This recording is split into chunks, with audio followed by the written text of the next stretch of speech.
आज का motivational video है। जब कभी चैलेंज फेस करना पड़े, यानी प्रकृति का चैलेंज हो सकता है, परिस्थिति अपने पारिवारिक चैलेंज हो सकता है, सामाजिक चैलेंज हो सकता है, किसी भी तरीके का चैलेंज हो सकता है जो जीवन में आपके सामने आ गया, या शारीरिक हेल्थ से रिलेटेड चैलेंज हो सकता है। कभी कभी परिस्थितियाँ आपको परख रही होती हैं और अ, आप इस दुविधा में होते हैं कि अब इस परिस्थिति से निकला कैसे जाए। पहली बात तो ये है कि चैलेंज का मतलब ही ये है कि कोई समस्या जो कि सामान्य नहीं है, जो कि असामान्य है, ऐसी किसी स्थिति, ऐसी कोई चीज़ आपके सामने आके खड़ी हो गई जिसमें से आपको निकलना है। ये परिस्थिति जो आपको आगे बढ़ने के लिए संकेत दे रही है आपको। ये परिस्थिति ये नहीं कह रही कि आप पीछे लौट जाओ।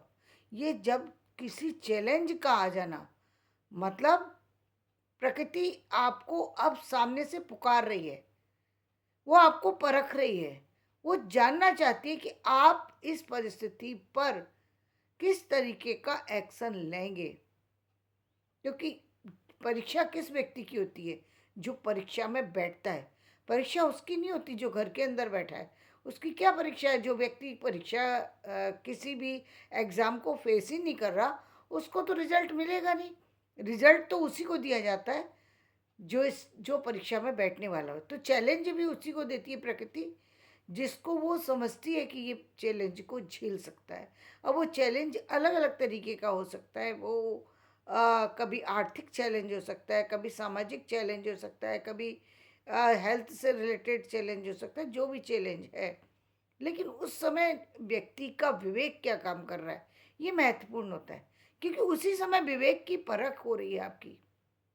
विवेक की परख उसी समय होती है जब व्यक्ति मोहग्रस्त होता है, जब व्यक्ति परेशान होता है, जब व्यक्ति को समझ में नहीं आता मैं करूं तो करूं क्या। ऐसी समस्या जीवन में आकर के खड़ी हो जाती है। दो राहें पर प्रकृति जो है उन लोगों को डालती है जो लोग बहुत ज़्यादा विवेकवान होते हैं, जो लोग बहुत बड़े बड़े कार्यों में लगे होते हैं। उनको प्रकृति जो है बहुत बार, जीवन में एक बार नहीं अनेकों बार चैलेंज सामने ला करके खड़ा करती है और देखती है कि अब इसमें एक्शन क्या होगा। क्योंकि कोई भी उसमें सबसे बड़ी बात ये है कि हार हो या जीत, व्यक्ति को पीछे नहीं मुड़ने की आवश्यकता।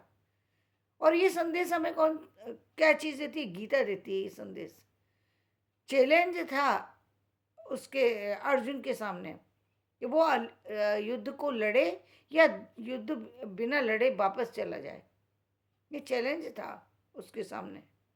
उसके सामने अब हार जीत का प्रश्न नहीं था। अब उसके सामने ये नहीं था कि उसको अब ज़मीन नहीं चाहिए थी, क्योंकि उसके सामने उसके अपने लोग खड़े थे। अब उसको ज़मीन, अब उसको 5 गाँव की पाने की इच्छा नहीं रही थी। जब अर्जुन युद्ध के मैदान में था, तब वहाँ पर उस स्थिति, उस भयानक स्थिति को देख कर के उसके मन में मोह उत्पन्न हो रहा था कि मैं करूँ तो क्या करूँ? ये कैसी परिस्थिति है जहाँ मुझे अपने लोगों के बीच में खड़ा होना है। ये सारे मेरे अपने हैं और सब, कोई बड़ा है, कोई छोटा है। मुझे क्या करना है? मुझे तो अब नहीं चाहिए ये सब चीज़ें। वो पीछे लौटना चाहता है। ठीक ऐसी ही स्थितियाँ जीवन में भी व्यक्ति की आती हैं। जब वो बहुत सारी समस्या आ जाए तो वो पीछे लौटना चाहता है, उन समस्याओं से लड़ना नहीं चाहता।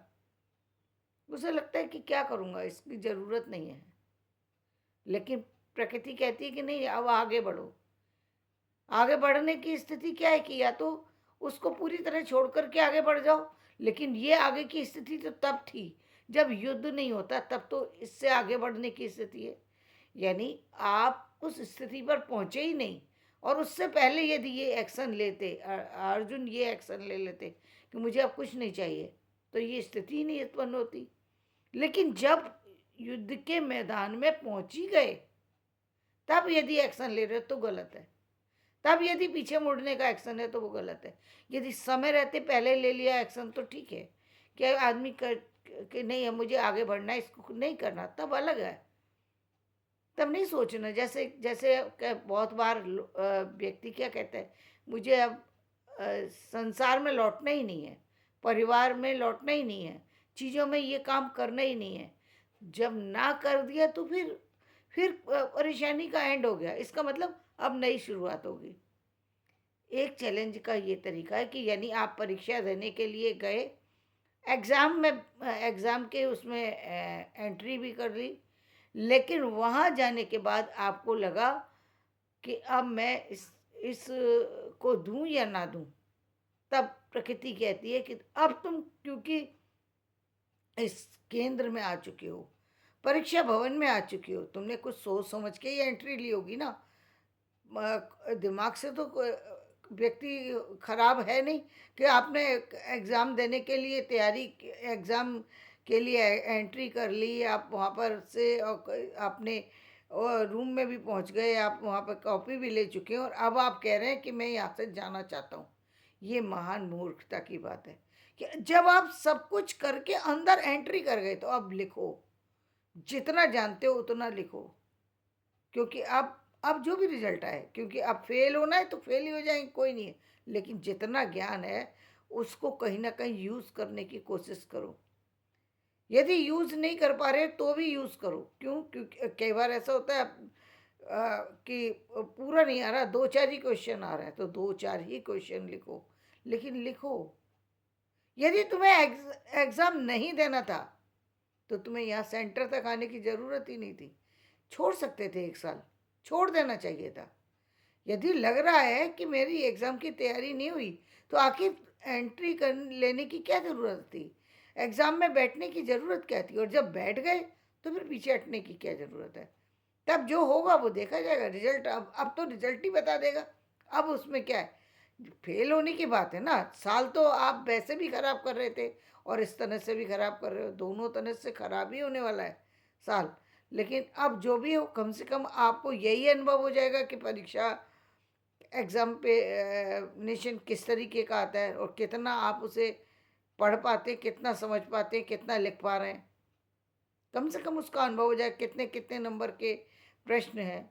और आपका और कुछ नहीं है, यदि आप लिख नहीं पा रहे तो कहीं ना कहीं आपका माइंड सोचने पे तो ज़रूर मजबूर करेगा, और जब आपका माइंड मजबूर करेगा तो कहीं ना कहीं आपको अपने ऊपर क्रोध भी आ सकता है।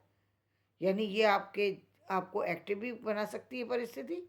आपको आपको कहीं ना कहीं अपने ऊपर क्रोध भी आ सकता है कि मैंने आज मेरे ये परीक्षा की तैयारी क्यों नहीं की। यदि आपने लापरवाही की तो आपको अपने ऊपर क्रोध आना चाहिए, निश्चित रूप से आना चाहिए।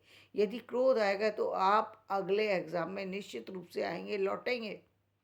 क्यों? क्योंकि आज आपको लगेगा कि ये मुझसे बहुत बड़ी गलती हो गई है। गलती हुई, मुझे पढ़ना चाहिए था जब मैं घूम रहा था, नहीं, मुझे काम करना चाहिए था, काम के समय पे काम करना चाहिए था, वो गलती थी। समझना चाहिए था, नहीं समझा। तो यहाँ गलती किसी परिस्थिति की नहीं, यहाँ गलती आपकी थी। तो उस गलती को फेस करा और उसमें से आप सीख करके निकले, और वो हार जो है, वो फेलियर जो है, वो निश्चित रूप से अगले एग्ज़ाम में आपको सफलता दिलाएगी ही दिलाएगी। क्योंकि ये फेलियर जो है वो आपके कारण से हुआ, ये फेलियर आपके कारण से था। आप यहाँ तक पहुँच सकते थे, इसका मतलब इतनी खराब परिस्थितियाँ नहीं थी कि आप एग्ज़ाम ना दे सकें, लेकिन आपने तैयारी ही नहीं की, आपकी लापरवाही का परिणाम था, जिसको देखकर आपको धक्का लगेगा तो लगना चाहिए धक्का। क्योंकि कहते हैं ना कि कई बार जब चीज़ें थोड़ा सा ख़राब होती हैं, बहुत सारे लोग ऐसे हैं तब तक संभलते ही नहीं जब तक कि उनको चोट ना लगे, जब तक ठोकर ना लगे तब तक वो ऐसा काम ही नहीं, ऐसा उनके जीवन में कोई काम ही नहीं है जहाँ पर उनको बिना रुकावट के वो आगे बढ़ जाएं। उनको कोई पुश करने वाला चाहिए, यदि कोई, चाहे प्रकृति करे या फिर कोई व्यक्ति करे, मतलब उनको किसी न किसी तरीके से जब परेशानी होगी तभी वो आगे बढ़ते हैं। कुछ लोगों का ये ये उनका नेचर होता है। तो यहाँ नेचर की बात है, यहाँ परिस्थिति तो ये था, तो चैलेंज ये था चैलेंज ये था कि यहाँ से अब बाहर जाया जाए या परीक्षा दी जाए, तो परीक्षा दीजिए और इस हार का सामना कीजिए, क्योंकि ये हार ही आपने चुनी है अपने जीवन के लिए। उस हार का सामना कीजिए। नेक्स्ट टाइम जब आप आएंगे तो सफलता को साथ में लाएंगे। उसको तब आपको सोचना नहीं पड़ेगा और आप उसको उस चुनौती को सहन कर जाएंगे। ठीक इसी तरीके से आर्थिक चुनौती हो सकती है। आपके जीवन में कोई भयंकर आर्थिक चुनौती आ जाए, वो आपको जगा करके जाएगी। क्यों जगा करके जाएगी? क्योंकि आर्थिक चुनौती जो है कहीं ना कहीं आपको जीवन की सच्चाई से अवगत कराती है। आपके जीवन की सच्चाई तो ये है ना कि जो लोग जिनके पास सब कुछ है, वो यदि कह रहे हैं कि पैसे की आवश्यकता नहीं है, तो वो अपने उस उस पैरामीटर के अकॉर्डिंग कह रहे हैं जिसमें जिसमें उन्होंने कभी उस हार का सामना नहीं किया है, आर्थिक स्थितियों का सामना नहीं किया है। वो उस पैरामीटर के अनुसार कह रहे हैं जिसमें उनको कभी समस्याओं का सामना करना ही नहीं पड़ा। आर्थिक स्थितियां बिल्कुल एक जैसी चलती रही, कभी उसमें कभी तनाव नहीं आया, तो वो लोग कह सकते हैं कि पैसे की कोई आवश्यकता नहीं है, पैसे की को कद्र करने की ज़रूरत नहीं है, आप दूसरी चीज़ों पर ध्यान दीजिए। लेकिन सच्चाई तो ये है कि जीवन में आप को पैसा चाहिए। अब यदि हम बात करें संतों की, संत को क्या चाहिए? संत को अपने लिए भोजन मिला तो ठीक है, उसको अपना जीवन ही नहीं चाहिए। तो वहाँ पर यदि भोजन मिले तो ठीक है, ना मिले तो ठीक है, रूखी रोटी मिले तो भी ठीक है, चुपड़ी रोटी मिले तो भी ठीक है, तब एक संत के जीवन की बात अलग हो जाती है। क्योंकि उसको अपने जीवन से ही मोह नहीं है, वो पूरा अपना सब कुछ ईश्वर को समर्पित कर चुका है। वहाँ बात अलग हो जाती है। लेकिन ये बहुत कम लोगों के अंदर, संसार में गिने चुने लोग हैं जो इस तरीके के संत हैं, जिनको संसार से कुछ चाहिए नहीं। ऐसे लोगों को ईश्वर देता भी बहुत कुछ है, क्योंकि जहाँ पर व्यक्ति बिल्कुल ही सब कुछ उसने ईश्वर को समर्पित कर दिया, जहाँ पर वहाँ पर उसके साथ में सब कुछ जो है ईश्वर देते। ये पक्की बात है, क्योंकि ये तो एक परीक्षा थी, ये भी एक चुनौती थी। लेकिन जब व्यक्ति पूरी तरह किसी चीज को समर्पित कर चुका, तो जब समर्पण दे देता है व्यक्ति, तो भी ये चुनौती है और उस चुनौती के लिए ईश्वर को स्वयं आना पड़ता है। जैसे आप प्रहलाद की देख सकते हैं कि नरसिंह भगवान को प्रकट होना पड़ा। कहाँ से? क्योंकि वो कहते थे कण कण में ईश्वर है, तो खंबे से जो है भगवान को प्रकट होना पड़ा। क्यों? क्योंकि उनका भक्त कह रहा है कण कण में है, और इसीलिए उनको बार बार उनकी रक्षा करने के लिए आना पड़ा, सिद्ध करना पड़ा कि ये जो है कण कण में ईश्वर होता है। रक्षा करने के लिए आए, हर तरीके से आए। वहाँ पर उन्होंने उनको क्योंकि प्रहलाद मान कह चुके। ये तो जीवन का सत्य है कि जैसे हम कहें कि आकाश पूरे संसार के अंदर छाया हुआ है। अब हम यदि कोई ये कहे कि नहीं, कमरे के अंदर आकाश कहाँ है, लेकिन आकाश की उपस्थिति तो पूरे संसार में है ना। लेकिन ये बात व्यक्ति जो ना समझे वो कह सकता है कि आकाश कमरे के अंदर कहाँ है, लेकिन इस धरती का और आकाश का जो अस्तित्व है वो पूरे संसार के अंदर है। ठीक इसी तरीके से ईश्वर की उपस्थिति सारे संसार के अंदर है। लेकिन इस स्थिति को दिखाने के लिए व्यक्ति को क्या करना होगा? ये व्यक्ति को दिखाना के लिए यदि 1 मिनट के अंदर यदि ये इमारत ढह जाए तो कहाँ कहाँ खड़े हम? आकाश के नीचे, धरती के ऊपर, ये अस्तित्व। लेकिन हमने जब इस पर बिल्डिंग बना दी तो हमको वो आकाश भी नज़र नहीं आ रहा और धरती भी नज़र नहीं आ रहा। अब हमारे हमें नज़र क्या आ रहा है? ये कमरा नज़र आ रहा है, ये कमरा नज़र आ रहा है। हमें समझ नहीं आ रहा कि हम आकाश से किस तरीके से, आकाश की छत्र छाया में किस तरीके से धरती ने हमें संभाल रखा है। लेकिन मूल हमारा धरती है और जो हमारे सर पर जो है वो छत जो है वो हमारा आकाश है। क्योंकि उसी के बिना आधार के हम टिक ही नहीं सकते, और बिना छत के हम ढक नहीं सकते, इस संसार में रह नहीं सकते। दोनों का अस्तित्व है, क्योंकि इन्हीं दोनों के माध्यम से हमें संसार की सारी चीज़ें प्राप्त होती हैं। इस धरती होती है तब धरती से अन्न मिलता है, धरती से फल फूल मिलते हैं, धरती से धरती पर ही सारे वो चीज़ें हैं, जिस सौंदर्य है, जो चीज़ जितनी भी चीज़ें वो इस धरती से मिल रही हैं हमें। और जितनी हम ऊपर देखने पे आंखें जब उठा करके ऊपर की तरफ देखते हैं तो मैं आकाश में जितनी चीज़ें हमें मिलती हैं, जी, चाहे हमें पक्षी मिलें या फिर तारे दिखाई दें या फिर चंद्रमा दिखाई दे या फिर सूर्य दिखाई दे या नक्षत्र दिखाई दें, उपग्रह दिखाई दें, जो भी चीज़ें दिखाई दें वो सब हमें आकाश से मिल रही हैं।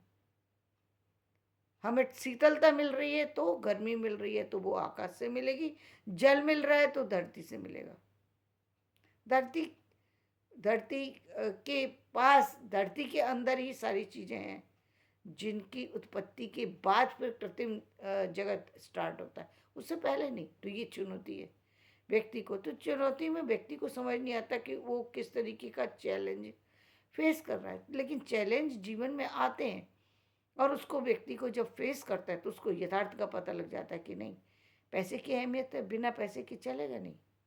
तो वो आर्थिक स्थिति के लिए दौड़ता है, ये तो ये फिर उसको चाहिए ही चाहिए। फिर वो किसी तरीके से भी आ, अपनी इनकम का सोर्स बनाए, जिसके पास जैसा साधन है।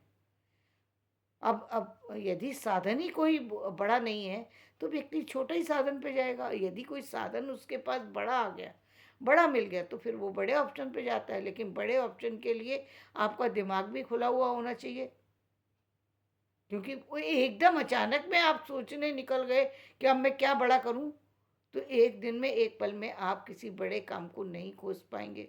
क्योंकि आपके दिमाग में यदि है तो आप तुरंत कर सकते हैं, लेकिन दिमाग में नहीं है तो नहीं कर सकते।